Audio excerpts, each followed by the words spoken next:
佢哋擺咗好耐啦，我驚佢哋攰啊。觀眾好似都有啲攰，感覺上。而家又好啲。我企起身都得喎，可以喎。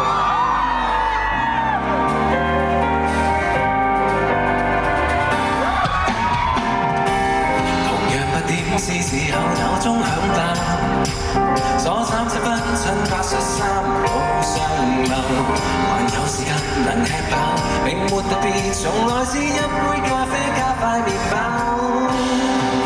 你點照樣答，照舊位置打卡，角色也照樣說，做到就天黑，神奇在這部電腦，快點見怪框框到我一瞬間。未了錯，走廊別野外，當我也藏了花花草高度接待，前方鍵盤丟棄了我，陪同期已裝出這飛躍與障礙。